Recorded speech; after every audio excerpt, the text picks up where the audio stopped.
And welcome, one and all, to the No Assembly Required podcast, a podcast where we talk about nothing and where I make every effort to embarrass my co-host. Speaking of which, introducing your trio of hosts for the evening, starting with Romina Claus. And of course, your second host, Aubrey Chestnuts Roasting Ember. And, of course, the Grinch himself, your favorite Dark Lord of the Internet, Roberto Blake. Welcome to the No Assembly Required podcast, filmed in front of a live YouTube audience, 8 p.m.-ish Eastern Standard Time. Please like and subscribe. That was such a long nickname. It was good. It was long. You just made me realize that I still haven't changed my name on Twitter. My name on Twitter is still RedRomina from Thanksgiving, from November 1st. Mm-hmm.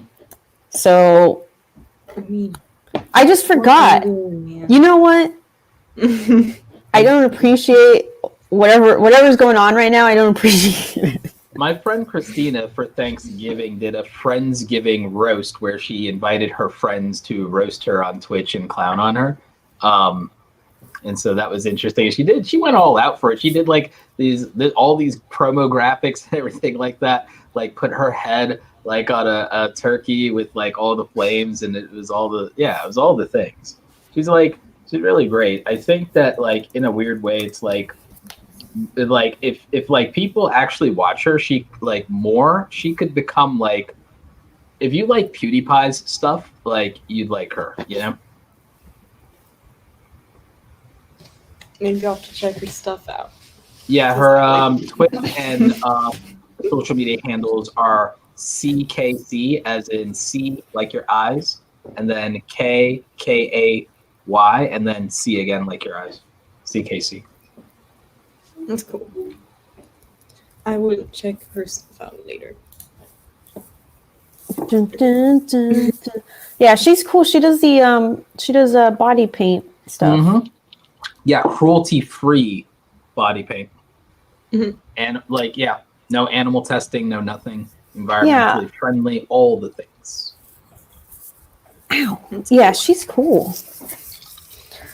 I only hang with the coolest people. Don't you know? Does that include us? What do you think? I don't know. I'm scared. I will say though, okay, so I don't know, I'm scared. Is that your new catchphrase? It seems like it these days. I don't know, I'm scared. Actually, I there's something that I want to talk about, because I happened to watch one of Audrey's videos today, which for some reason I hadn't shown up in my notification. Romina? How I'm kidding. How dare in my defense, all right, it hasn't shown. I didn't see it in my notifications. I'm not going to say I'm not blaming YouTube here. I'm just saying my eyes did not see it in my notification. Your bell is ticked, okay? It has little lines next to it. I'm supposed to get notifications for a video. So, I hadn't seen this video, and it was you celebrating your 5 years, and you bought like a little confetti popper and popped it in your car. Oh yeah. Okay. Yeah, the confetti is still in my car, by the way. How fun is that cleaning up? Yeah. It's still there. That's how fun it is. But it was a nice little video. You know what? Roberto, have you seen the video? I'm just dragging Romina while you're like complimenting my video. Roberto hasn't seen the video. Look, I just don't think that your full audience has seen that video. I'm fairly certain that not everybody got the notification for that video, because I guarantee that if Roberto had seen it, he would have commented on it, because that's fair. We're in the video a couple times, and it was very sentimental. Ooh. That's fair. But in all fairness, though, like a lot of people have had issues with like YouTube notifications lately on like certain videos. I was actually talking to was in Clubhouse today, and I was talking with two creators over 1 million specifically about that, and we came to like a conclusion because we're talking about like the fact that one of their videos did like 100K instead of their usual like 400K views, and we were we were able to figure out exactly why. It was really interesting. See, it was kind of a nice video because, and I don't mean to totally discard what you just said, Roberto, but I feel like that's something that we talk about like all the time. Oh yeah. And it's just kind of like a downer, but For real. But Audrey's video was so nice because, and this is something that you can relate to, Roberto. Audrey talks about how she sort of felt behind when because 5 years ago when she was finally going into making her videos, like making her YouTube channel, she felt behind because she was like, well, you know, I'm too late to this train. Like everybody's already doing YouTube videos and stuff like that. But she also felt like she got started on this journey that helped her to end up where she is now, which is, you know, with friends and a community. And also, I would say, which I don't think she actually mentioned in the video that much, was her growth as an artist and as a creator and being able to put herself out there and experiment. And looking as an outsider, I think, Roberto, you can also attest to this, is I feel like Audrey has grown in just the last year of us knowing her. Absolutely. Let alone like seeing some of her older videos from 5 years ago. And really the idea behind it is to just kind of start creating and not wait, because even though you think maybe you're too late or not good enough, you have to start somewhere in order to become good enough. Right? Yes. Yeah, and good enough is something you get to. It's something you get to decide for yourself. Like nobody gets to tell you. Like, I mean, if you're not doing like client work or something like that, nobody gets to tell you when your stuff is good enough, or when it's or when enough is enough, or like in general, even in life, if there's a goal, or there's something you want to do, like other people don't get to decide when is enough, or what you should be doing with yourself, or what you should be doing with what you built. Like nobody, like they can have their opinions about it, is because like I mean, I guess part of being a public figure is we have to suffer through people having an opinion about everything that we do. I don't think that it's I don't think that's an inability to take criticism or a cardinal sin. If someone wants to, if a stranger wants to judge what you've made or what you built, and your answer to them is that they can go F themselves, I don't really think that that's the worst thing, because it's like they didn't have to say it and you didn't have to say it, and it's not any better if we're not above other people, then it shouldn't be a problem for them to have a criticism of us, and then our answer to their criticism is that they're full of shit. And I think that artists shouldn't be expected to. I don't think an artist should be expected to shut up or take it on the chin when basically when somebody's crapping on your art, it's the equivalent of them pushing your baby on the playground, and they're lucky you just don't go upside their damn head, as far as I'm concerned. Right.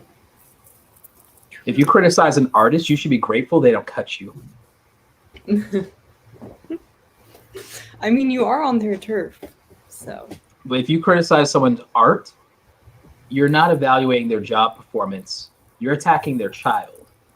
And you're lucky that they don't just cut you. I'm dead serious. Like, you guys think I'm playing. I'm dead serious. I'm dead ass. And I know, I grew up around some people that, frankly, no one would talk crap about their art or about like their graffiti or about their tag and whatever, because they knew that they just didn't want none with that person, so they were gonna, like, if they didn't have nothing nice to say, they were just gonna keep it moving. I mean, that's how it should be in an ideal world. People just keep their negative comments to themselves. But that doesn't happen. But people can't help themselves anymore. See, that's the problem with impulse control in a world of social media and itchy trigger fingers, is that no one has any discipline anymore. In addition to no one having civility, no one has any discipline anymore. They literally can't help themselves. It's not a good combo. See, I think the worst part is the civility. Yeah, but I'm actually for a society where you go back to getting punched in your mouth when you can't be respectful or civil. That's how I grew up. I grew up in the 80s. Bolster eyeballs out. I don't know. I grew up in the 80s and 90s. I hit a little different. Like I kind of missed right. That. There was a lot of if you're talking smack, I'm gonna hit back. That's like when I grew up back in my day. Oh Lord! Like, you get beat up on the playground for running your mouth. You get beat up on the bus for running your mouth. You get beat up after school for running your mouth. And you know what people did? They didn't run their mouth. Like, I don't know. It's just how it was. I mean, it's a different era. I mean, I know it's like, and that's not ideal. I'm not saying that's ideal. I'm not saying it's perfect. I'm not even saying it's how it should be. I'm not condoning anything. I'm just saying that I feel like a culture where there were consequences, and those consequences weren't, oh, I'm gonna tweet, like, or I'm going to shame you, or I'm going to cancel you. When the consequences were, you gotta, like, show up on the playground with a black eye. Like, people had a better sense of, like, temperament back then. People had a better sense of, is this really necessary? Is this worth it? Yeah, I think the problem is that if you don't kind of start releasing that stuff early, it's kind of pent up, and then you release it as an adult, and there's more problems. Get a hobby, take up a sport.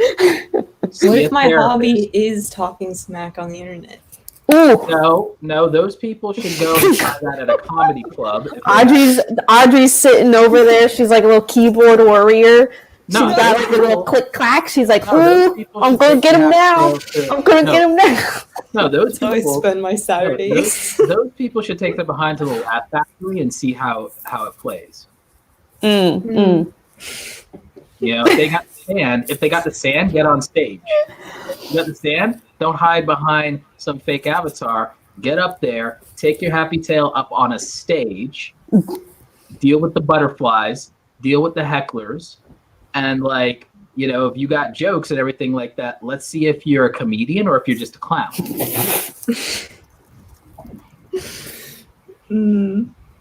I mean, that's my answer to it. Like, don't sit here. It's like, I don't think, to be very real with you, I don't think you get to sit here on social media and call yourself a comedian. That's, like, earned. Like, that's, like, Jim Carrey is a comedian, okay? Robin Williams was a comedian, Right. Dave Chappelle's a comedian. Like, you can't just decide that you're gonna just, like, get on the internet, like, start taking shots at people, making jokes at other people's expense, and then say, oh, well, that's my humor and that's me being a comedian. No, that's you being a dick. Right. Yeah. I mean, comedy is an art. And it's also a product. Good segue. Right, guys? I'm so smooth. Wow. I can't believe it's not butter. Romina, the smooth criminal. What is that stuff? I don't even know what that stuff is. What? I can't believe it's not butter? Oh my God. Like, do you even know what Grey Poupon is? I've never taken the time to really think about it. Well, at least you know what it's not. No, I need to know. Child, sweet child, have you ever heard of Grey Poupon? Hold on, I'm looking it up. Oh my God, so civilized. Like, how can you not? How could you not? Hold on, I'm heard confused. of Grey Poupon.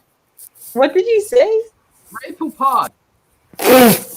Freaking Roberto's going AWOL over the Grey Poupon. No. I can't right now. Like, This is unacceptable. This is outrageous. They're made of plant-based oils. What are you talking about? The butter. Oh, I thought we were on the Grey Poupon. You're freaking on. You're still on the. I can't believe it's not butter. Audrey, we moved.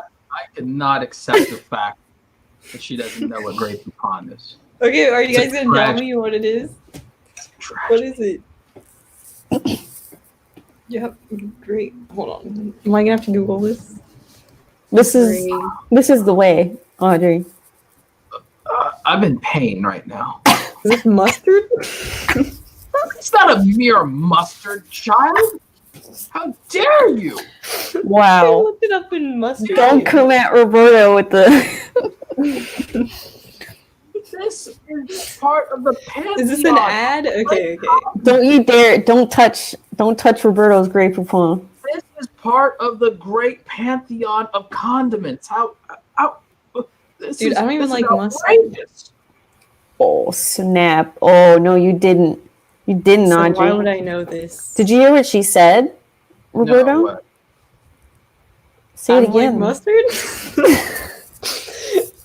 This is a common thing that people don't like, no? No. Mere mustard is for the barbarians. Mere mustard is for the barbarians. Mm-mm. No. I don't get these references. Unacceptable. Mm-mm. No. Sorry, I'm having trouble understanding right now. I'm having trouble understanding too, Alexa.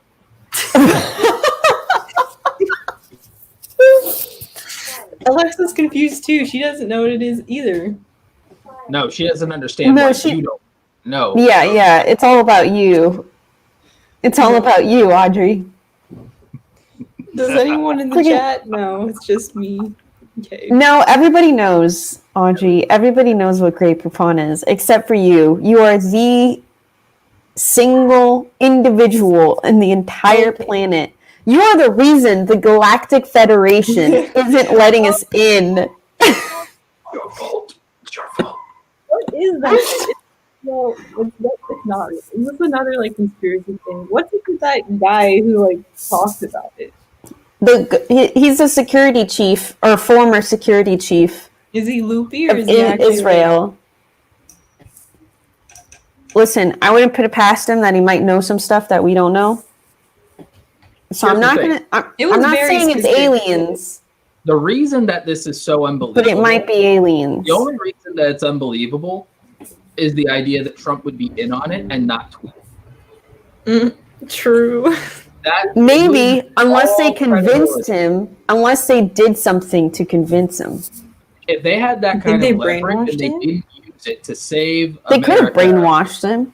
No, if they had that kind of power and leverage and they didn't get him to actually deal with the pandemic properly and everything like that. Yeah, but that's part of their see, I don't buy into any of that because I feel like if they have some galactic federation and they are in community, if they are speaking with some of our politicians, then they are probably not interested in intervening and influencing.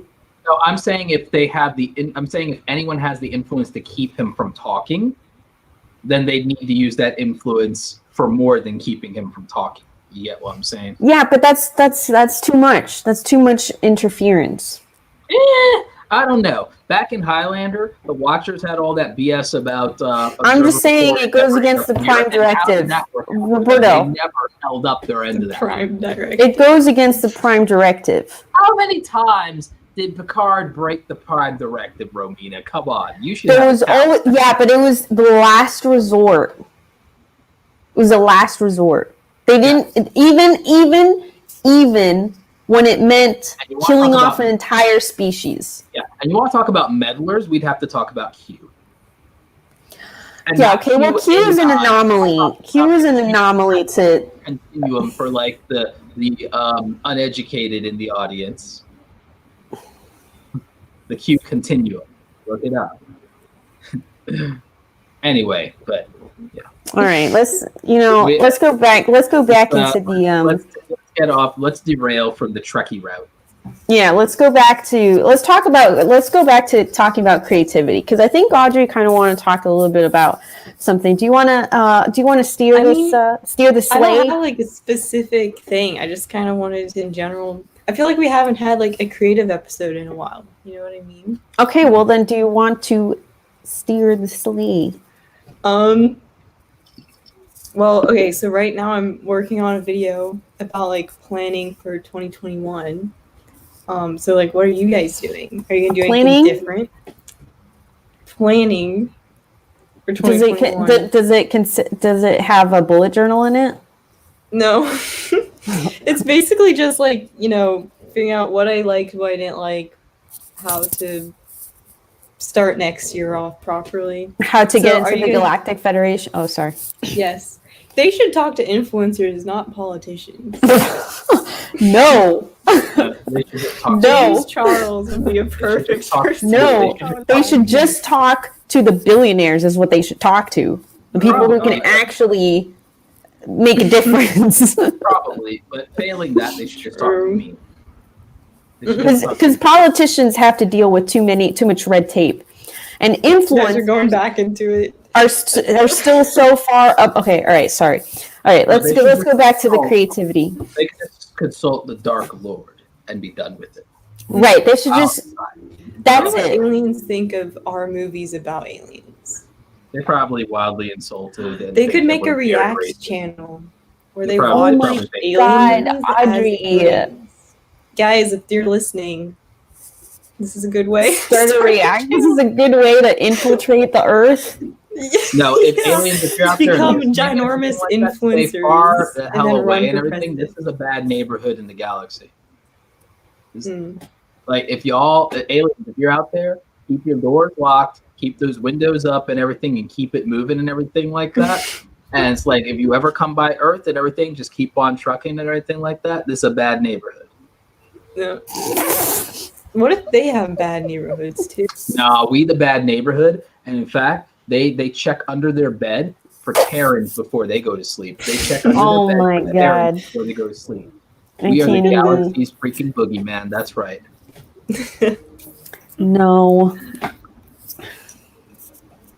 It's like, I don't want you all playing with those Earth devils. Don't you go summoning no humans. You know how they do. Savages. I had my tiny little hat off to the side, and Audrey said that it looked like a horn. It did.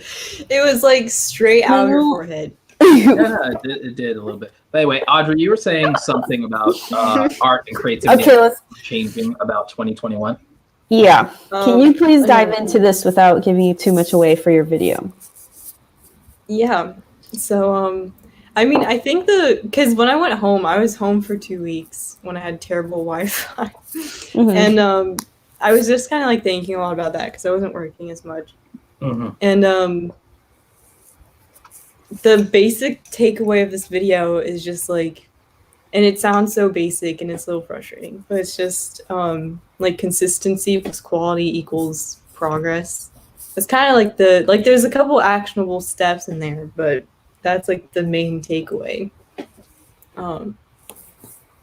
Should I just go on this tangent right now? Like what's happening? Yeah. Yeah, we're just shooting the shit here, so Mina, this is family friendly. I think Roberto has made it clear that this is not family friendly 3 episodes in. But tonight, it's family friendly-ish. It's I think it's at least. Yeah, but no, because Audrey's only saying that because I said the S word, but you've dropped several F-bombs. Did I? Yes. Huh. Well, it's safe for work-ish. I think it's fine. I think Audrey's. And we don't always do it. Right. Well, so just talk your talk. So do you want to keep? Okay, I'll keep going. Maybe I don't know. So I filmed this video yesterday, and it was more of like a tutorial vibe. And I was editing today, and I was like, "This is boring. Like I would not watch this video all the way through. It's good info, but I'm bored, right?" And so I basically just rewrote it mostly. And I wrote in my like notes, hold on, let me find this. I wrote like, I think one of my goals for next year is going to be even like simple tutorial videos, making them have story. Because in my last video, I kind of went off target by not prioritizing story, and it made me sad because at the end of the process, I was like, there's no real point to this video because there's no story. So even with even if it's useful, yeah, I don't know. I was thinking like this tutorial is like, it has good info, but to me, for my like channel, I feel like it's not the type of stuff I want to do. So how do I like turn this into a story at the same time? I get it. I basically took were you able to do that without losing any of the vital information? Yeah. So I basically took like all of the info and points that I'd written down and filmed for that last one, and I condensed them a little bit, and then I put like a before and after part that have more like of a story element to them. And I haven't filmed this yet, so I don't know how it's going to turn out exactly. Okay. I feel like it could be a cool like twist on just a normal tutorial video. So that's what made Peter successful at the end of the day. True.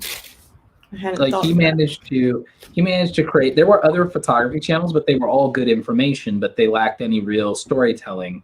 And a lot of them, like, it was good information, and I like those people had personalities, but there wasn't a lot of that personality coming out in their content, or it wasn't very strong in their content. And the reason how-to channels and tutorial channels like mine get intermittent views is that only diehard fans come back for the little bit of personality that there is. It's not a driving factor. It's the difference between a channel like mine versus, say, Colin and Samir. Colin and Samir are all about, for them, story comes first. I'm kind of in a weird way, I'm an evolution of an old school professor or teacher, but I'm still very rooted in the era that I grew up in versus, say, your generation, Audrey, like where your generation like maybe learns or consumes differently. And sometimes I resent it because it's like, I literally can put somebody on the path to doing great things, but they literally can't get through a 20-minute lecture when in real life they'd have to get through 9 weeks of a 90-minute lecture to get even half the value that I'm throwing out. And it frustrates me that there's just no patience if something isn't whiz bow zippity doodah, or you don't have an extroverted personality, or you don't somehow manage to make some like cringy meme in like the first 30 seconds of like telling you something that frankly will give you a career. Like, and it frustrates me because I get exactly what you're saying. And like, even with my new editing format, there are things I like about it and things that are fun for shorter videos. But when I want to do something that's like really involved and like there's a real process to, hey, if you can actually get through this process, you're going to save like 4 hours, 5 hours every time you do something, and you're going to do it more effectively, you know? Yeah. And I feel you like, said that your watch time is up, right? Yeah, but it's like I'm putting a lot of effort into that, but I also feel to some extent, I'm also very conscious about how long the video is, and I find myself cutting things that I'm also a little spoiled from the fact that when I'm as a public speaker, when I'm at a event like VidCon or VidSummit or something like that, like the room is packed, people are fighting to get into the room, and unless they have to leave, people don't leave. You know what I'm saying? And I give like almost information overload on those stages. And sometimes I don't even have slides because I know that if you give me the chance, but you also are a captive audience where you don't have like the ADHD YouTube adrenaline rush of like, ooh, viral video, ooh, what's Dobrik doing, ooh, what's Casey doing, ooh, what's Beast doing, like, and you're like, hey, I came here with a purpose, and I'm like, I have to, you know what I'm saying? It's like, when I'm at those events, people give me the time and they don't regret it. and they give me like an hour of their day, and they leave knowing that and I've seen the difference. I've seen a kid come back and tell me, hey, last year I was at your talk and I had 2,000 subs. I'm at 120,000 now. I had someone come back to me that I know I literally spent just a very little bit of time with at an event, but then afterward I like sat down and I talked with her, and again, captive audience. She has 1 million in TikTok now, 1 million in Instagram, and over 100,000 in YouTube. And when I talked to her, she didn't really even have a brand or anything like that. She had a dead channel that she hadn't uploaded to in like 2 years with like 1,800 subscribers. I know that I can help people, but I kind of resent the hoops they make me jump through to give them a watered down version of what I think my best is. Yeah. Well, I think there's a lot of, like, for your content specifically, I mean, those people who aren't willing to put in the time to like actually digest all that information, it's impossible to get the same amount of information if you're not saying it, you know. Like if they don't have the willpower to just sit down for 15 minutes, I don't think you should like cut down your content just so that, and I don't think you have to either. You know? Yeah, 15 minutes. I mean, I've told Roberto this story, but I think this was before, this was when I was still living in Los Angeles. I found a playlist that Roberto had made where he did a deep dive using TubeBuddy, and like they were long video. It was an extensive playlist, and I watched that playlist and I did step by step. I followed exactly what he said, and my views for my videos, and this was videos, these are old videos. This wasn't new uploads. I went back and I did everything that he said in that playlist, and I changed my I created all new thumbnails, changed the titles, changed the tags, changed the description, used TubeBuddy. I paid for TubeBuddy. I did all of this. And my views increased by 300%.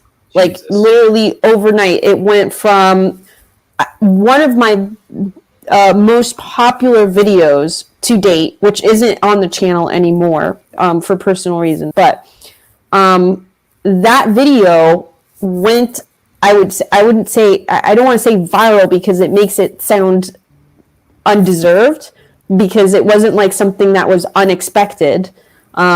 It was very much calculated because of the fact that I took those steps in order to make that happen, because it was an older video. It was almost a year old. And as soon as I made all of those changes was when, right. Yeah, that's what I'm saying. If these people don't want to take the time to watch it, then that's... Yeah, and I mean, it takes, it's a lot of, I mean, there's obviously a lot of experimenting and figuring out what works for your own channel. And there's a lot of really great people who are giving similar advice and giving different advice, not just for YouTube channel, but for business, just for in general, if you want to be a creative and making money off of it. But I feel like there's really only a small group of people that I watched that helped me with my channel. Roberto was one of those people. But that's not to say that any of the other people who are doing something similar aren't going to be yielding you the same results. But because really what it takes is you actually doing the work. It's not just going in. I didn't just go and watch Roberto's playlist and just go like, oh, that's a good idea, and did like, maybe 2 or 3 of the things. No, I went through the playlist, and like his playlist was like on one side and I had my YouTube studio on the other, on my monitor. And that was like, I did step by step. I was like, okay, this is like, I mean, it's schoolwork. It is what it is. You have to do your homework. That's kind of like even how I did those 2 buddy reviews, and I'm actually going to do another series of in 2021. Like the way I did it and I approached it was I studied those people's channel. I didn't just go, oh, let's fire this up, and I didn't do it randomly. I studied their channel and I thought about what would be helpful for them. I did it kind of like reviewing. Now, I wouldn't say grading someone's paper so much as like, going through and kind of like looking over their work, looking at like, how they show their work, and like kind of redlining stuff and making notes, and really reviewing it and critiquing it and saying, okay, here's what would best help this student to improve in the future and get better results. Like I really thought about it the way that I feel like maybe my best teachers like helped me, the way that I felt like my track and soccer coaches were like, hey, you need to change your form, or hey, you need to maybe consider doing this type of exercise or workout to strengthen yourself in this area to compensate for this thing. Yeah. I will say, I mean, that's actually, I'm going to add on to that before I forget, because I had a history teacher. I was amazing at math and science. History was one of my worst subjects. I mean, I never really did bad. It was just a lot of it took more effort to do well, and for whatever reason, I don't even know why, because now I do history like every day now. It's like I love history, but I had a teacher who I was struggling in the class, and so I started to do office hours with him. So I would come in after school when I was supposed to go home. Instead of going home, I would actually come with him. Or instead of doing the free period, I would go to his classroom. And like he would help me out and give me some extra work to do in order to figure things out. And one of the things that I was having trouble with was remembering historical figures and who they were and their dates and like all this, bullshit, right? And so one of the things that he told me was, he's like, he asked me, what's your favorite TV show? I was like, okay, I don't know. I was like, Scrubs. I love Scrubs. And he goes, how many characters are there on the show? I was like, I don't know, like 20. It's like, do you know all of their names? I was like, yeah, of course I know all of their names. Right. And he goes, well, then this is exactly the same thing. These are characters. So all you need to do is print out a photo of them, put them on index cards, and put their names in the back. And you just associate their names with their faces because they're characters, just like your TV show. And I was like, oh, okay, yeah, I'll do that. And that's like, it's one of those things, like I've told that story to a couple people and they're like, wow, like you had a teacher who actually, like I've never had a teacher, yeah, who's done that. Where it's just defining what the problem is and offering the solution. Yeah. But I executed that solution, and because of that, I passed all of the exams and stuff that I needed to. But it's because I actually did the work. Because if he gave me that advice, it's great advice. But if I didn't actually go ahead and do it, follow through, yeah. then what good is it to have this advice, Yeah. And I feel like, with, because someone earlier on said something about, let's see, KBX said, I honestly can't take infotainment seriously. It just seems like the cliff notes of a subject, which I can kind of see where you're coming from, but also I disagree, because I feel like as someone who has done heavy content, but has tried to keep it entertaining and kind of like insert my stupid puns and jokes that only my mom finds funny. I feel like there's some benefit, because there are people who have responded and have left me comments and have DM'd me and have been very appreciative of the effort that I put in to share the knowledge that I have in certain subjects, whether it was, my credit card video, my debt videos, the stuff that I've done for travel tips, all of those things is I try to make it as entertaining as possible. And some people actually get pissed off because they're like, oh, just give me the information. You talk so much, blah, blah, blah. And I'm just like, this isn't the video then. If you want the information, go to Wikipedia. What are you doing? If you want the super dry version, see, my thing is I naturally am, I'm naturally sarcastic and I have a British sense of humor. But that means but that also means that I have wry humor, which means sometimes people don't even know that I'm making a joke or a pun or something, or they may not know the reference because it may be a different era or age or culture or whatever. That being said, though, I make it to where I don't water down and I think people respect that.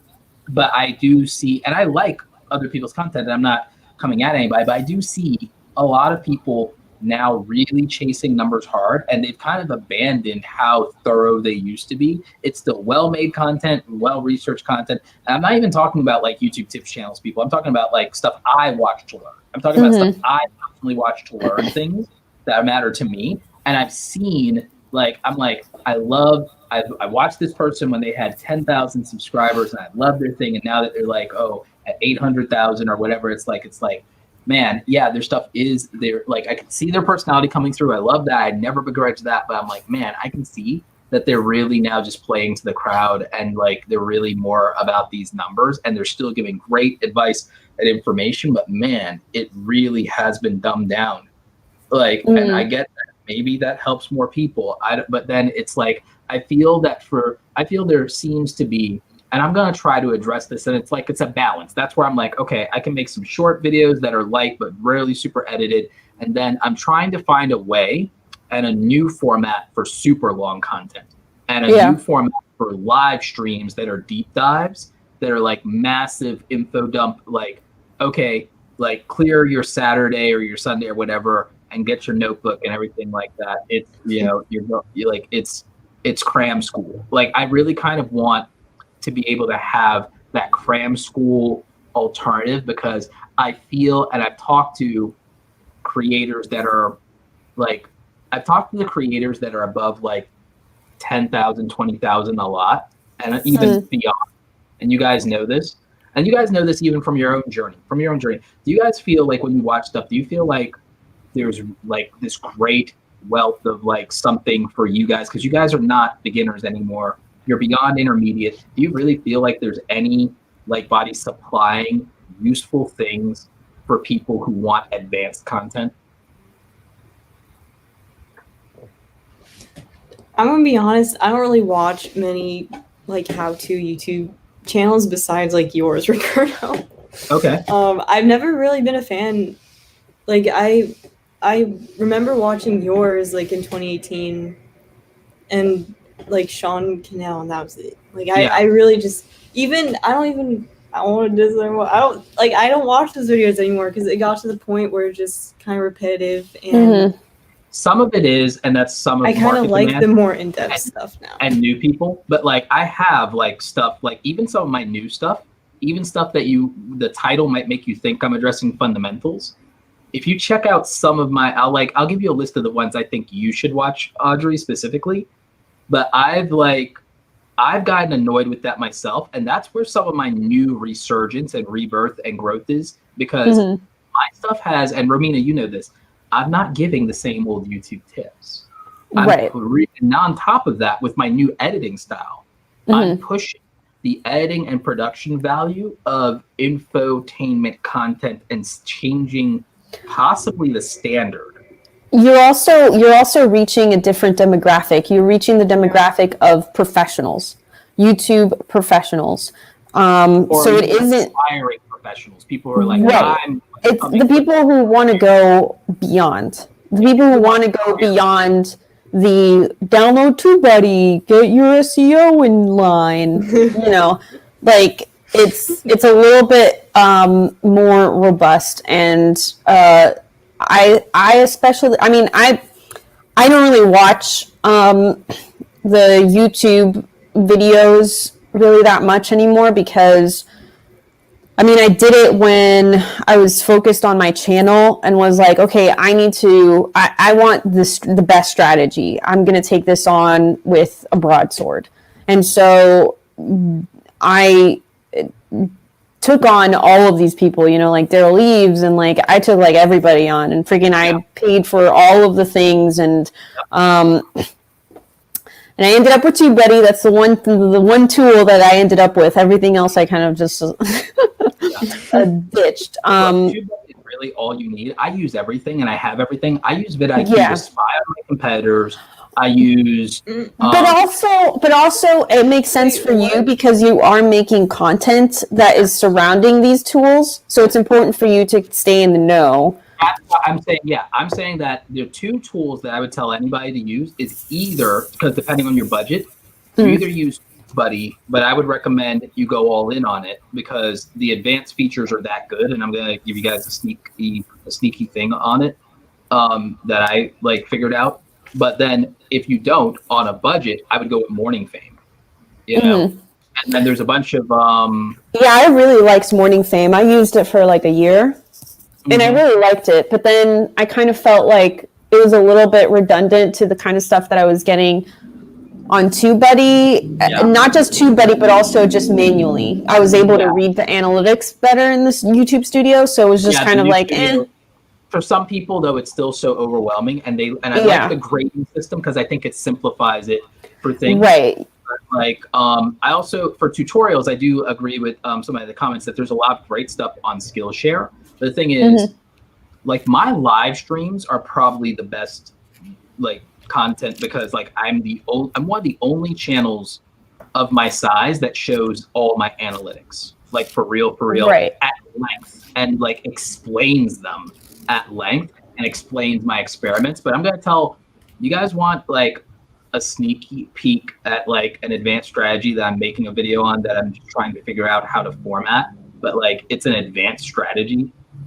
Yeah, we're talking about the creative stuff that we're doing right now. This is your turn now. So this one is like really, I'm not effing around, I'm not playing around type of thing that someone would do.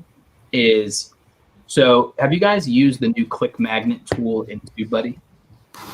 No. So there's a feature called Elements, and it actually uses an Amazon facial recognition API combined with YouTube data to tell you in your thumbnails which thumbnails had higher click-through rates based on the emotion conveyed in the thumbnail on your face. Click magnet? What? Yeah. Actually, you guys want me to just show you on my screen and bring it up? Yeah, I'm looking at it right now. Like, I'm not even playing. Like, so there's a thing beyond just using this tool, because the thing is, okay, what do I do with that information?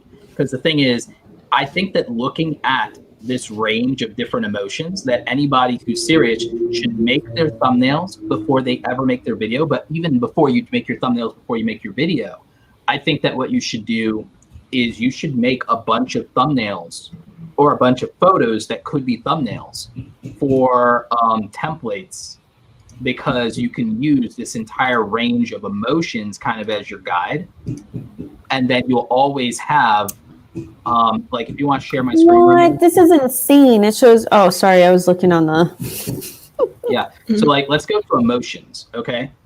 Yeah. Well, yeah, this is crazy, isn't it? Yeah, it's Amazon's image recognition API. It's not as 100%, but like, think about it like this.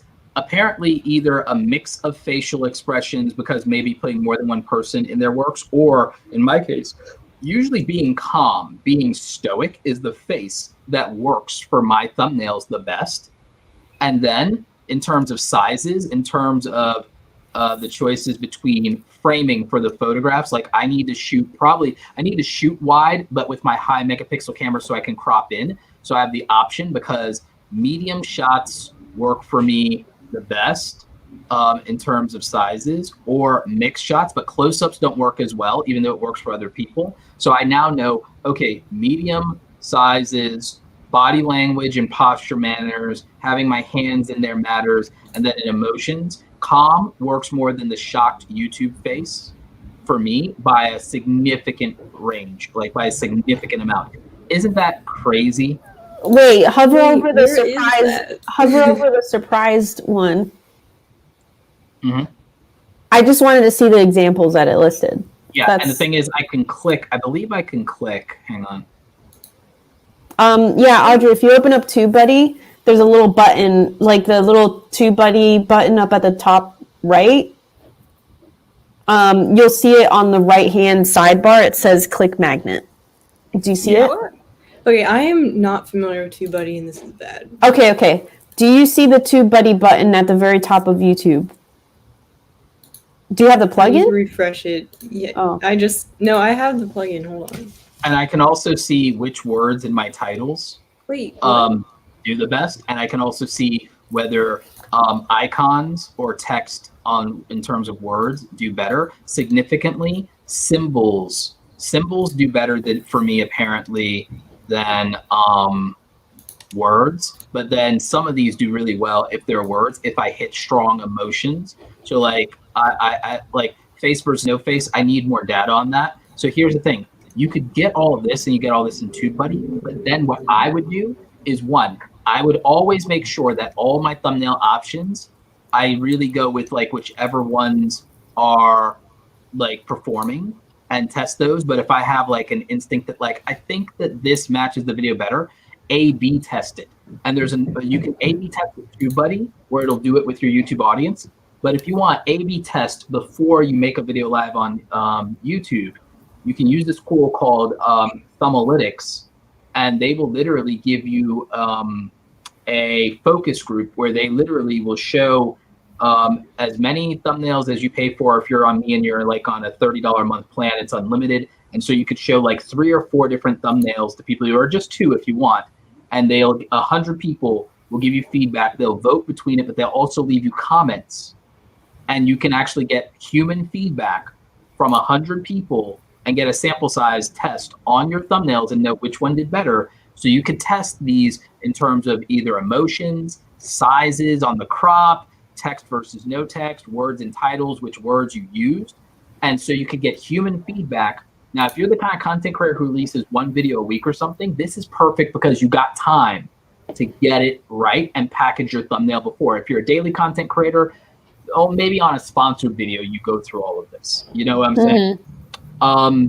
But you see like how like I'm saying like when I say like, okay, that's advanced, you see how thoughtful it is, how much prep work there is, and how much like real cool information we can use. Wait, Romina, where's that thing? Yeah, go to click on TubeBuddy up at the top, the little button. Mm-hmm. And then it has a little pop-up window that comes up. Under extension tools, you see Keyword Explorer, SEO. At the bottom of that list, it says Click Magnet on the right. Yes. Yeah. What? I need to learn I've multiple times tried to learn more about TubeBuddy, and then maybe you should watch Roberto's playlist. I'll watch the playlist. So I'm going to be making like the ultimate. I'm going to be making like the ultimate. Like there's stuff I'm going to make that I'm thinking of calling my series like something like Creator Notes, and like literally opening and everything is going to have a thing where I literally have kind of a skit where it's about literally getting your notes, and we're gonna like and study and like literally like I'm gonna kind of like for the entertainment portion. Like, because Kelly Stamps is actually smart about this whole like persona she made of a YouTube professor. Like that's actually really a clever entertainment ruse to get away with like teaching something, but then making it fun and like making fun of herself, being self-deprecating in a way, or self-effacing might be the better phrase. But like, she's very clever about it, and she makes the idea of learning fun by making herself into like a fictionalized version of herself. I'm not going to take it that far, and I have my own version of my bit, but like my thing is going to be kind of like my friend Thomas Frank was like with the whole like study guide thing. But in my case, I made a joke that I think I'm going to make a reality. I made a joke in one of my videos about saying, I did all your homework for you. So like, I'm going to turn that kind of turn myself in that regard into a living meme and put in B-roll of me. Like I'm going to use my B-roll to really make this whole almost like a study. Like if I'm going to do these YouTube videos, it's kind of like a study with me type session of like, hey, learn this thing, but like actually if you're serious, like this is a serious thing, like take it seriously, take notes. I'm going to make fun of it, but like take notes, like for real, like, and watch the thing over and like watch it while you're doing it and see like what you're doing and go through the process and stuff like that. Replay value for me, but replay value for you, the learner. You get what I'm saying? I'm trying to find a way to break through depth-oriented, substance-based content, because like this is the stuff that you are not seeing because people have to pander to beginners. Like this is the stuff that would change the trajectory of someone's channel, because they can use real data, and then they can use, again, there might be an investment of some money. You pay $1 for every review. I think it's $1 or $2 for every review with Thumblytics, not a sponsor, not an affiliate. But if you pay $29 for the month, unlimited thumbnail testing, which means you could go ahead and you could plan your ideas. And you could, even if it's a month or 2 months, you could just go ahead and test unlimited ideas with real human beings, get real feedback. And that would be massively helpful so that a video never has to bomb again. If you're trying to do this for a career, that would be worth it. You know what I'm saying? It might not be worth it to a hobbyist or someone doing it for fun who gets sad about their views, but someone who's trying to do brand deals, or someone who's trying to make a living, or somebody who wants to plug their merch or get their music heard or seen by people, it'd be invaluable for them to do that, because how much time did you spend into that video? I guarantee you the hours you put into that video is going to be worth more money, even on minimum wage, than just paying for some of these tools to put yourself in a position to be much, much more competitive, like by seeing the data and then also having a way to get feedback. And like the click magnet was just one of the advanced tools. There's like so much other stuff, and there's so much you can do with all of this, but this is just like one of my advanced hacks. You know, that's not even the SEO stuff that I wanted to dive into. People keep saying, and they use this one clip that YouTube said where they said tags don't matter as much as creators think they do, to say it doesn't matter. I literally have a YouTube blog article that's not like old or anything. It's pretty recent, that literally says tags matter. They put it in writing. You know, they can say it matters less, but we don't know how they weight anything. So like what, it matters 5% less than what we think, or what? Like that's kind of vague, and I don't blame them, because people keyword stuff and they abuse things and everything like that. But I also know as an advertiser that tags matter, because I know that YouTubers change their titles, their tags, and their descriptions when they get a yellow $sign until it goes green. So like we know that ties to matching for certain ads. We know that for a fact. Yeah. So we can't say things don't matter because it makes us feel better to save time. And I know people have done all these experiments. There's no experiment that's going to make you believe that tags or keywords or SEO matters. There's no experiment that's going to do that. The question in my mind becomes, are we doing every single thing we can to tell YouTube who we made our content for, so that it gets in front of the right people? And we should absolutely assume that subscribers have nothing to do with that. We should absolutely assume, like in my opinion, we should assume notifications don't work. Like we should just assume, like, okay, how far am I willing to go to make sure that I'm not creating content and shouting into a void? And so if you're upset that you might have to spend 10 more minutes on something, you can't complain if you're not willing to do that, and then you're disappointed with the views or how it performs. You know what I'm saying? Yeah. So this is actually related to this somewhat, but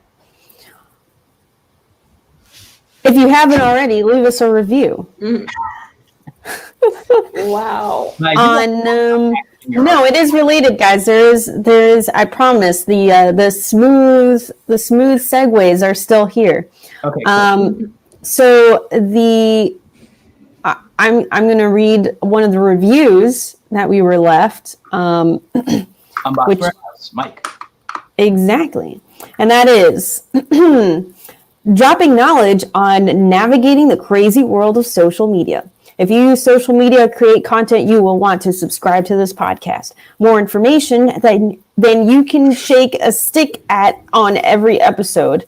The knowledge runs deep with these 3 creators. You will definitely get value out of the show. I have implemented the stuff I have learned listening to this podcast, and now I am really growing on YouTube. Wow. So there you have it, guys. And put funny jokes in them. There you have it, guys. If you guys leave us a review, we will read it on in the next episode. You can leave us a review in any of the places where you listen to podcasts, but the Apple one is the best one, just because it's easiest to contact to get.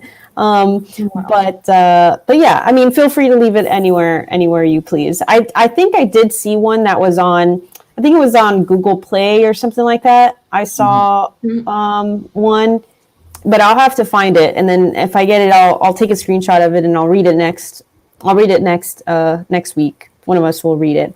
But before we wrap up, I actually haven't talked at all about what I'm doing creatively. Yeah, what are you doing? I'm good with it. We normally go over anyway. This is normal. Yeah.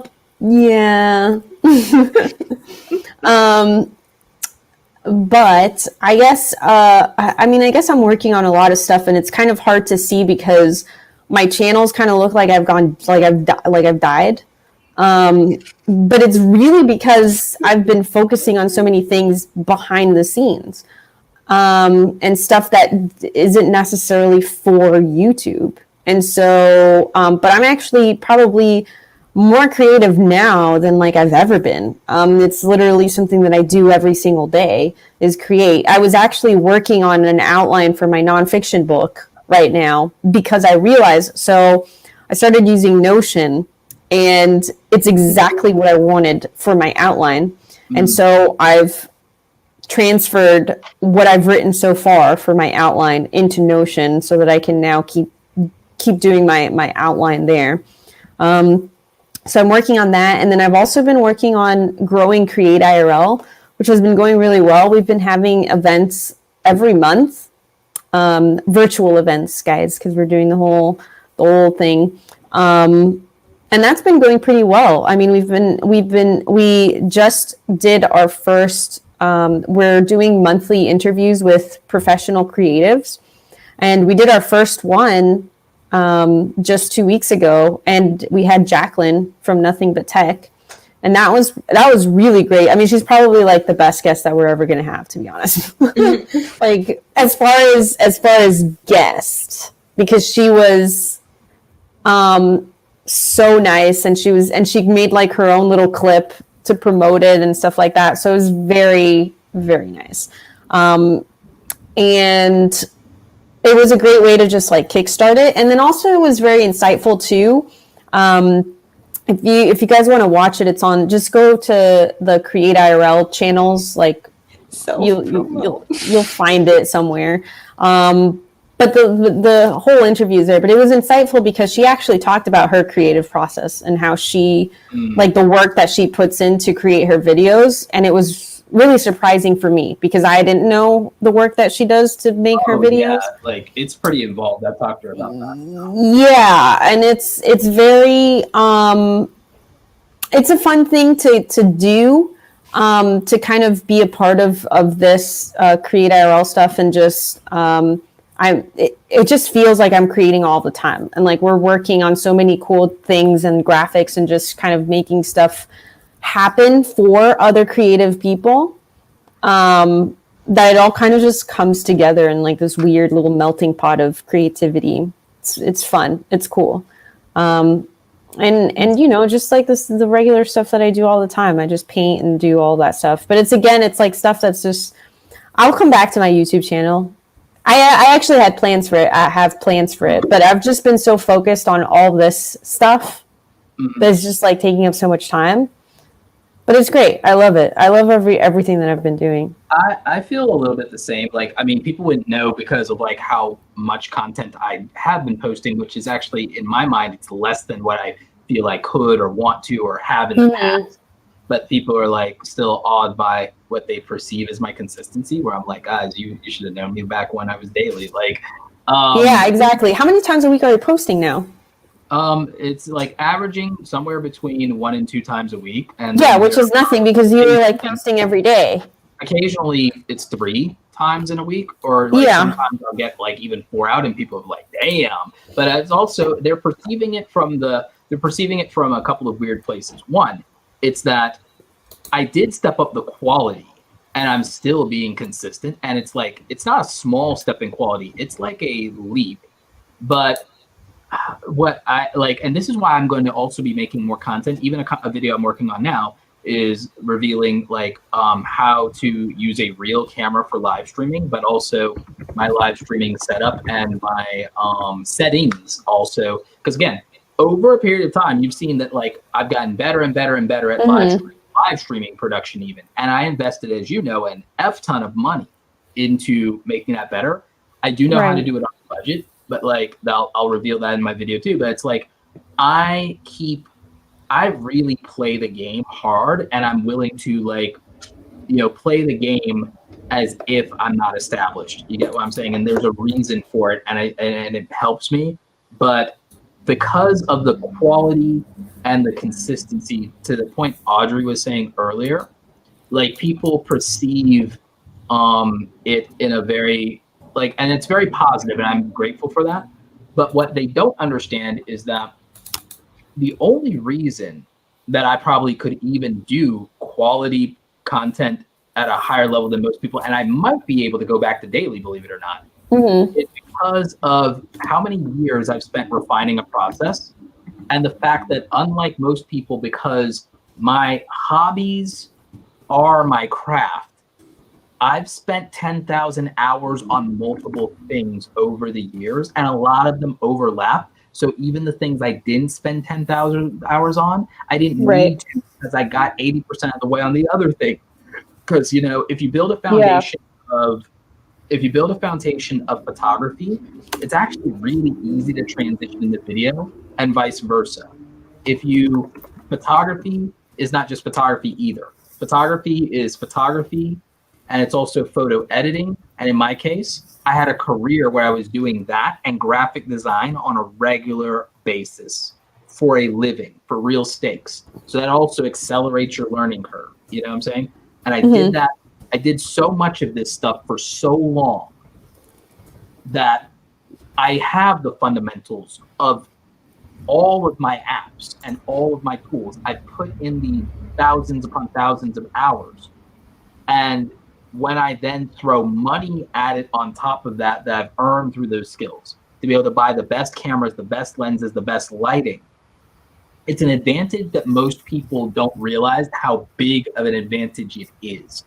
Like, because it's not even about getting a better image.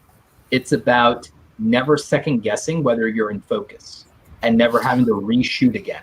Right. And it's something that you actually mentioned a few weeks ago, which is it's not just investing in yourself and your channel, but also investing in your audience so that you are providing them with the best quality of content.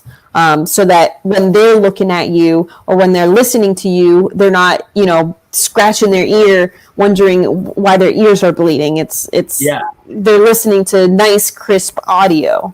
And it also means, and I got a lot of this, I thought about this from my interview like 2 years ago with Marquez too. And it like occurred to me that's like the overkill he goes to make a tech video is so insane, and it feels almost absurd. But at the same time, it makes you not want to watch something else, or even if he's not the first person to jump on something, you're waiting for his video. You're waiting for his video. Some of that is his personality and wanting his takes and his opinions, but a lot of it is the thoughtfulness and quality of every inch of the experience. Every second was crafted with care, and you know that, and it makes you want to watch that video and makes you trust that video more.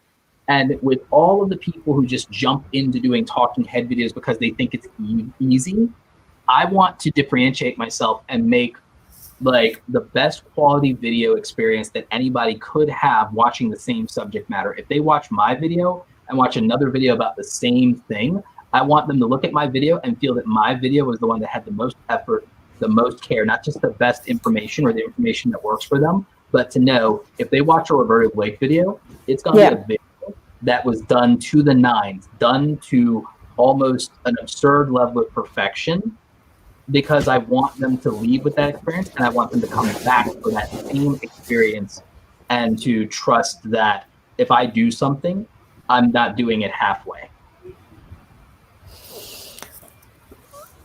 Yeah. It's a good one. That's just like I take it as seriously as client work. I take it as seriously as anything that I would sell. Even with that, I'm working on some actual courses, like some actual, not mini courses, but like some courses. And I'm even working on a free course. And the thing that bothers me sometimes is I buy all of these courses and stuff like that because I want to see what's out there and I want to see the standard. And I see courses where you paid for something and it's not even up to the production of standard or audio or this or that, and you have to watch it for a long time, and it's not even to the same level of quality as the video that someone puts out on YouTube for free, the same creator.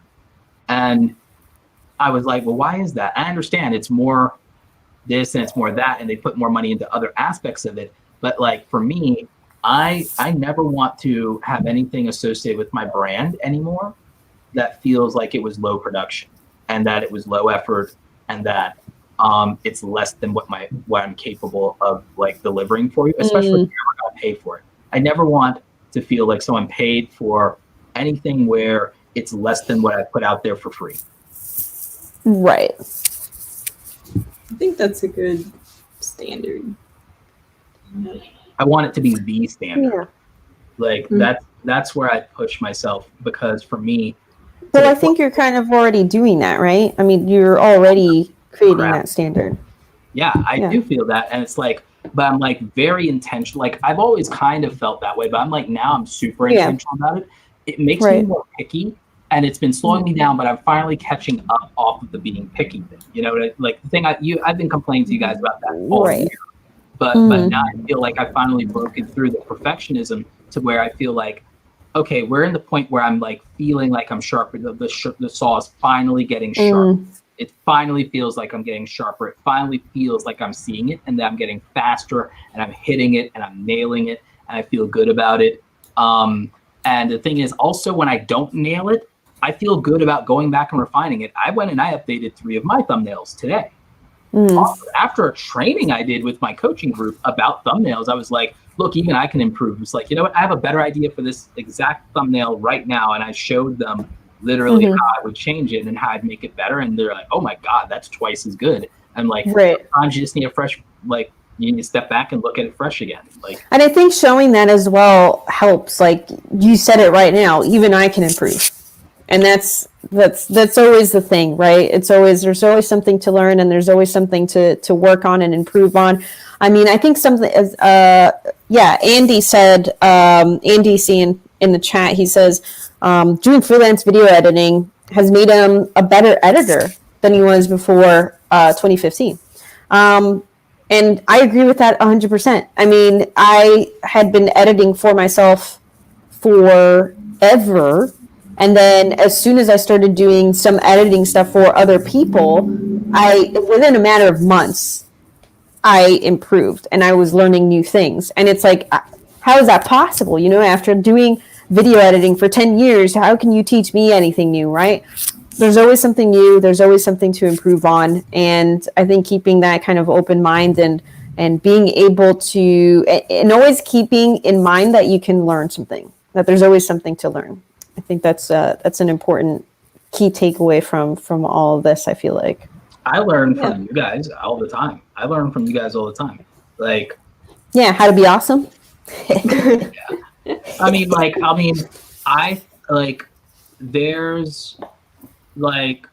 tell you something you inspired in me, Audrey. You made me look at other content creators' content more thoughtfully in the way that I dissect it, even with your like playing with fire stuff, because I was like, would it even be possible for me to ever recreate somebody's like thumbnail or their look or their editing style, would I even be able to do that by looking at it and not having them tell me what they did? And I thought about it. I remembered as a graphic designer that I taught myself how to recreate billboards, how to recreate magazine covers, how to recreate photo manipulations. I was like, that in itself is this like challenge that would make you better. Even though it feels like it's a taboo in YouTube, but as a training exercise, it's actually ideal.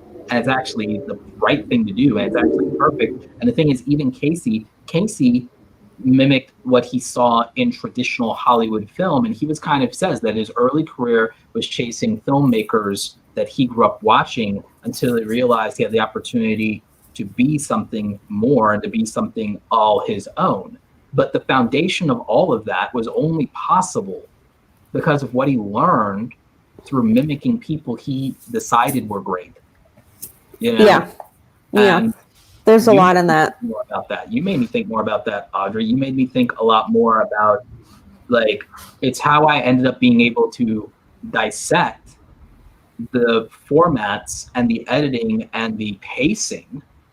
Like, because it wasn't just that I put more B-roll into my stuff. It was pacing, it was contextualization, and it was even filming more B-roll of myself and of my setup that could match for me to do show and tell.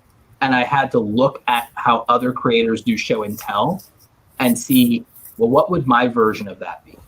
And I don't know that I would have gotten to that conclusion in the same way or as quickly if I wasn't like paying attention to you.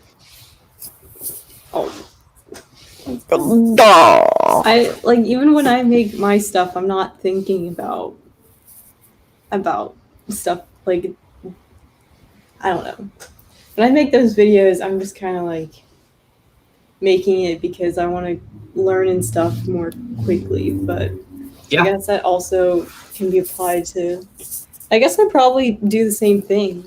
Like when I'm trying to learn how to make stuff or improve my content, subconsciously I'm doing the same thing. It's kind of cool. Do you have, like, when you make your stuff, do you have a shot list? Sometimes it's normally like an improvised list.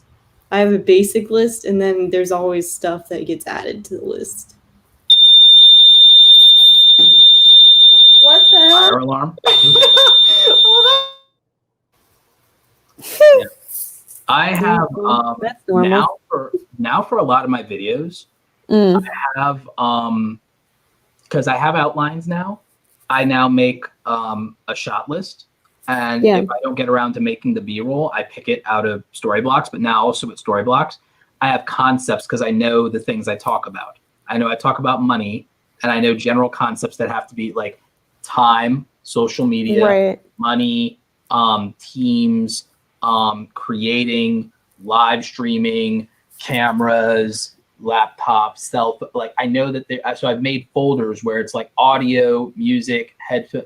Like I know that there are things that I say out loud, and I'm watching even some of my videos that don't have a lot of B-roll, and I'm like, where were the opportunities missed for show and tell? Where were the opportunities missed for show and tell? And I go back to it, and I'm like, I'm finding all the stuff in story blocks that I can that makes sense. I also get variations of it. I also like something that I do, even sometimes without thinking about it, but now I'm very intentional about it. A lot of people don't realize I balance and I alternate B-roll shots of men and women. Right. And I B-roll, I've also, someone pointed out to me, like they wish there was more, but I'm like, no, it's balanced. It's fine. And I also worked with what limits I had, but like, they're asking me about people of color in shots and about, do you do it to cater to a broader audience or commercially? Is it more this or that and stuff like that? I'm like, I wouldn't work with a company that cared about that. Like that's, like I'd want them to care about my message and the quality of my work and about my audience. But but I do consciously make sure that there's representation in the B-roll that I put into my content. And Storyblocks, not sponsored, not now anyway. Like, I think it's safe to say none of the products, including Grey Poupon, were sponsors. But like I like make it a point to have the representation, whether it's people of color or whether it's balancing women represented in my B-roll. And it's not so granular as alternating shots. but I naturally kind of would do that in my own anyway, because it also, for me, it's just a matter of, if I don't have alternating shots, it kind of gets boring anyway, because it's like, I think it depends on the kind of video that I'm doing, but for the most part, I mean, I'll have an outline of the different beats that I need to hit. For my more educational type videos, I will have, it's almost a script, almost. It almost has to be. Yeah, and even if I have like a joke or something, I might have thought of it while I was writing it, and it's in there too. Yeah. And so because I want to make sure that all of the information I want to cover, that I'm not going to miss anything. As far as like my more travel vloggy type videos, I do have shot lists in my head where it's the kind of stuff that I know I need to get, because it's the same pretty much in every video. Like most of my videos have the same kind of style. I use like the speed ramps a lot. I cut a lot, and I have, and I want to make sure that I get like the same angles and stuff. So it's kind of consistent. So that when you're watching one of my travel videos, you know that you're watching a RedRomina travel video and not, someone else. Because even though like when I'm traveling, it's not like I can have a shot list and meet those demands. It's kind of like whatever happens. To some extent, you could have at least a loose shot list of like, especially if you know the location you're going to be at, and like, right.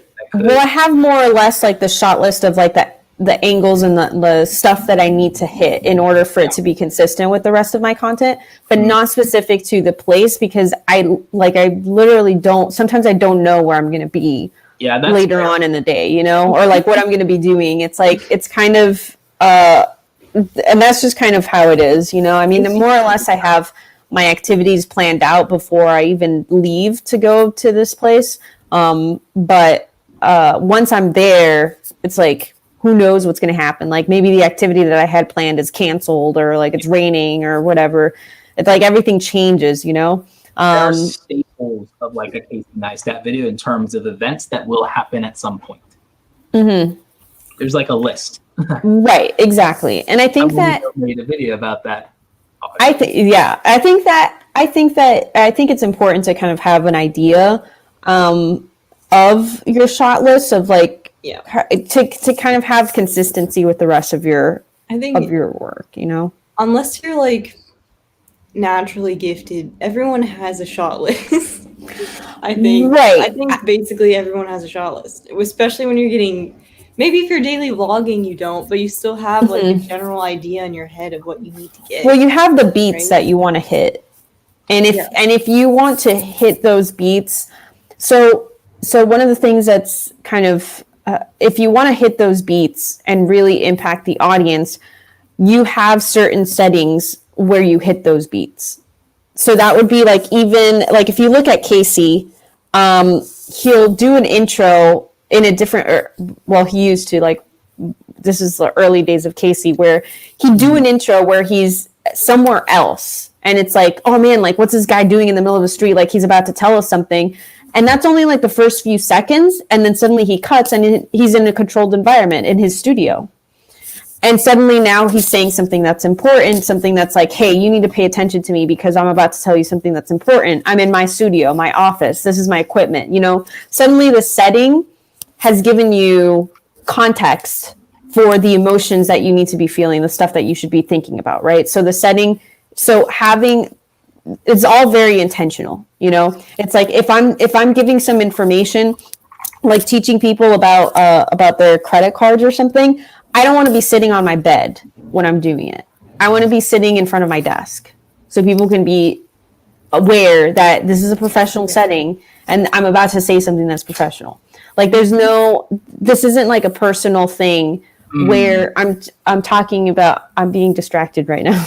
Where I'm talking about, I lost my train of thought, so you guys can take over. I get what you're saying, context, right? Like for me, if I'm doing a video, lately you might have noticed, if I'm doing videos that are more about like video editing or film or camera or anything technical, I now shoot in front of my computer. And then if something is much more instructional, informational, I go like at my desk. And sometimes if it like has data, I'll have my laptop. And now if it's something that's like quick tips or something like that, I'll do a standing video and it'll be somewhere here in the office. If it's a money video, if I can, sometimes I try to make sure the Ben Franklin is in the background, you know? Yeah, I think also because those are all controlled environments. So these are environments that we control, you know? Yeah. And so we do have a shot list. We just don't have to break it down every time because we have a soundstage. We have a place where we're doing it, you know? Mm-hmm. And it's just we recycle the same shots that we have. But yeah, I mean, even when I don't know where the heck I'm going to be, then there's still that mental shot list, you know?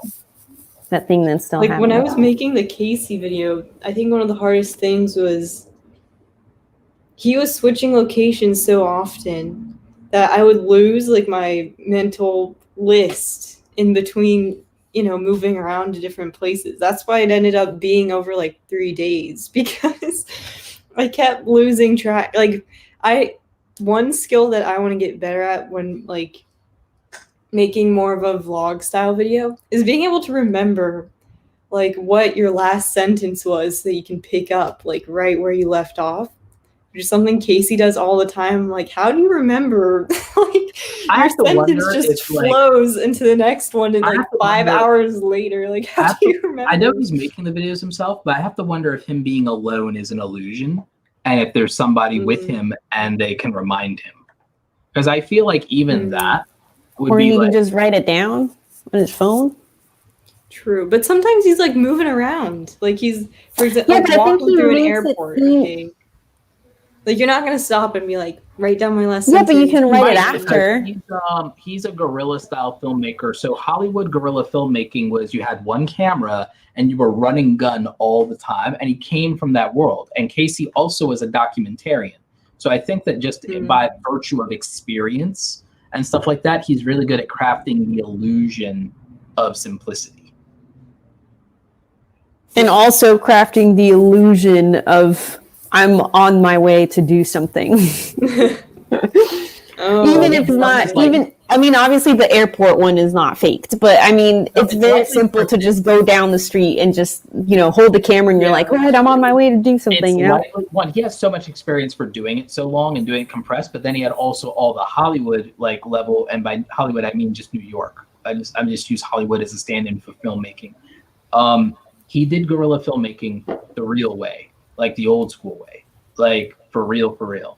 And then he escalated that and hybridized it with the vlogging format and created cinematic vlogging. He didn't, let me say, he didn't create it, he revolutionized it, he popularized it. He popularized it. Ben Yeah. Brown and Fun for Louie were doing it for a long time ago. Right. Yeah. So the thing is,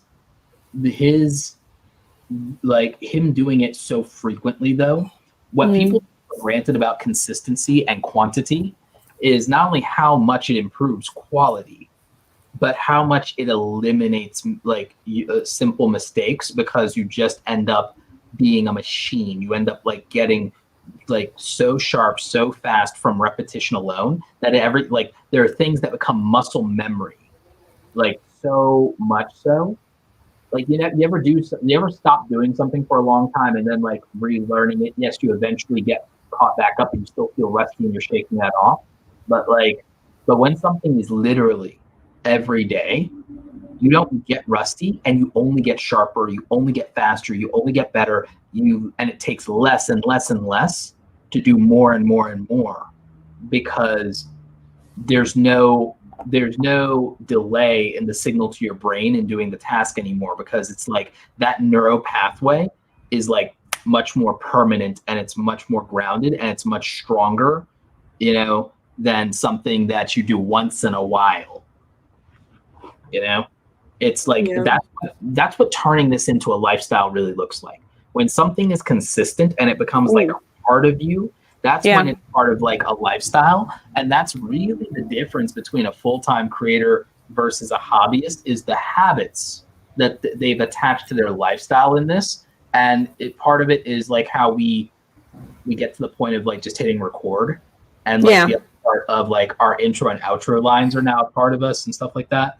Little quirks, like when you know literally exactly, like, I mean, to the point to where if somebody moves the light in your room, you know, because you're like, wait a minute, that don't look right, you know, or you're like, hey, that thing, you know, or, like, or someone, or like how if you're me, I can't use other people's keyboards. Like, well, I can't use other people's keyboards either because they nasty. You know what I'm saying? Like people don't clean their guys. This is a reminder. If you're listening to this podcast, freaking clean your keyboards. It's very simple. Just grab a towel, some little squirt, go to the Office Depot, Office Max, whatever you got. Clean it. You know what I'm saying?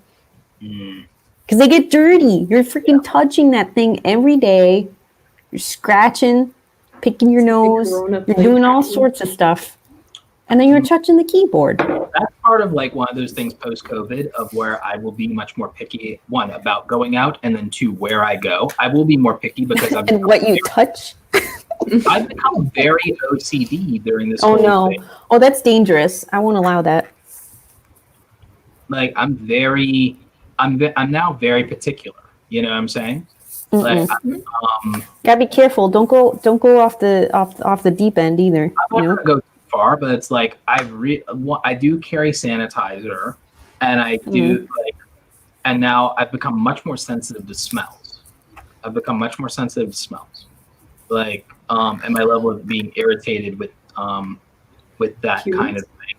Oh. Like, I mean, really, like, wait, why is this happening? Hold on, wait a second. Before we go into too deep into the OCD hole, Andy mentioned something that I wanted to bring up, which was pro tip: take a picture of something different in between talking and B-roll shots, so that you know which file to listen to.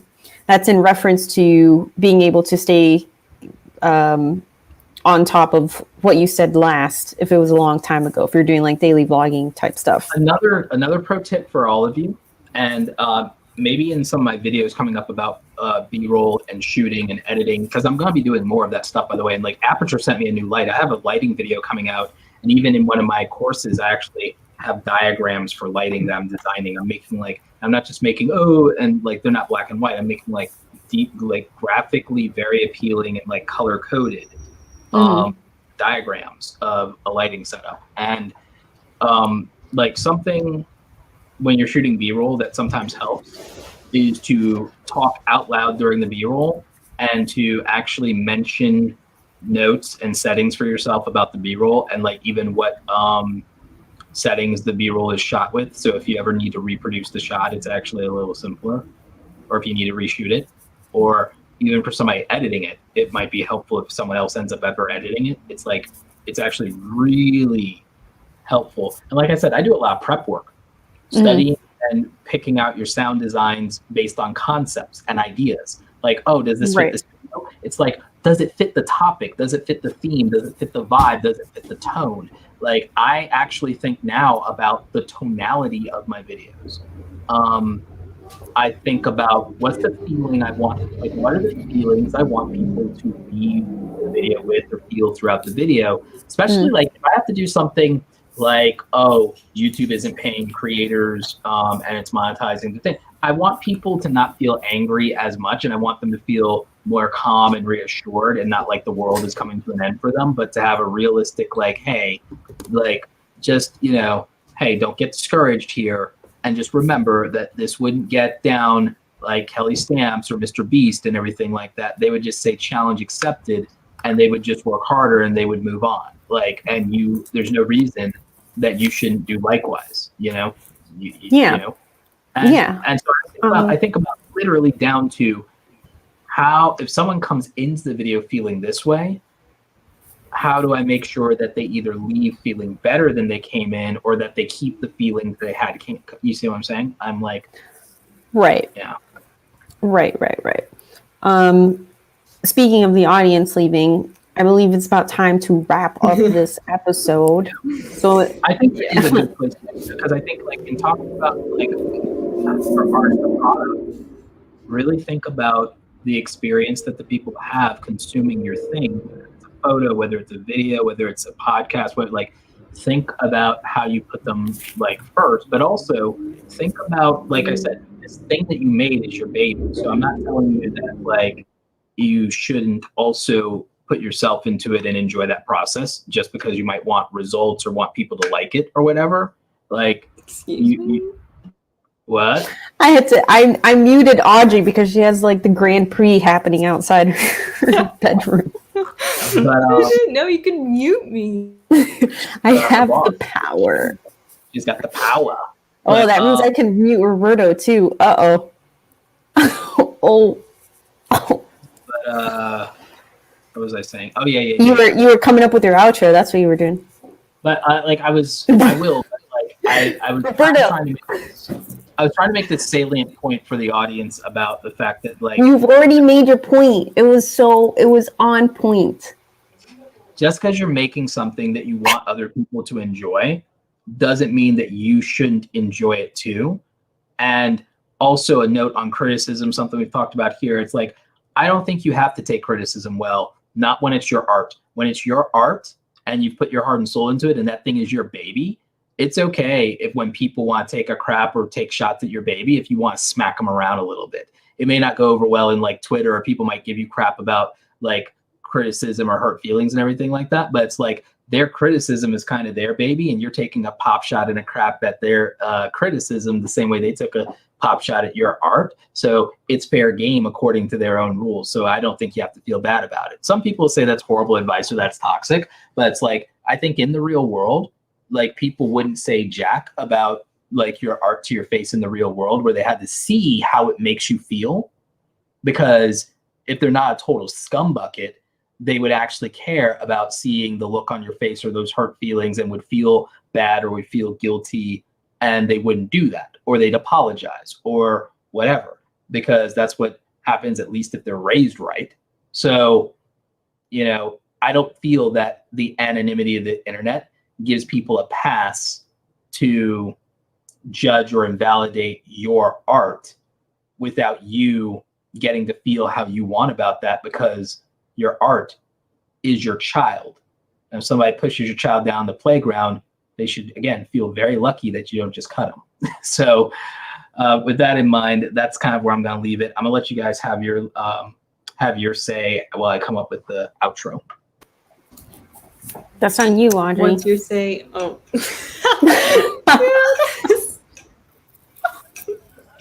I don't know what my say is. I got distracted because of the fire alarm. I think someone burned popcorn upstairs because I went outside and it smelled like burnt popcorn. Okay. How'd you guys manage to turn it off? Entire building. We didn't turn it off. it It just turned off. It wasn't our apartment. It was the building. Oh, I see. So that's why I was confused, fun. because it's a different alarm. So that's why I was like, what the hell is going on? It wasn't us. It was scary because my alarm's going off all the time because I live in such a big building, so it goes off like all of the time every week. So This is a problem though, because when the alarm goes off and it's actually a fire, no one's gonna leave. Like, we were standing in here and we're like, yeah, we're not gonna, like, what if this was actually a fire? No one's gonna leave the building. this is my daily thing here. This is how I live my life. I think Roberto's got an outro for us. Okay.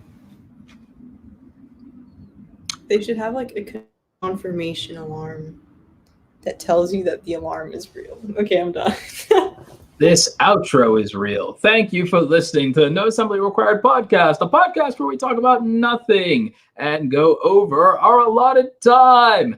Please tune back in Thursday, 8 p.m.-ish Eastern Standard Time. Don't forget to leave us a review. We will put it up here for you. It'll probably be in Apple because Spotify won't update their app. They're busy fending off the attacks on Joe Rogan at the moment.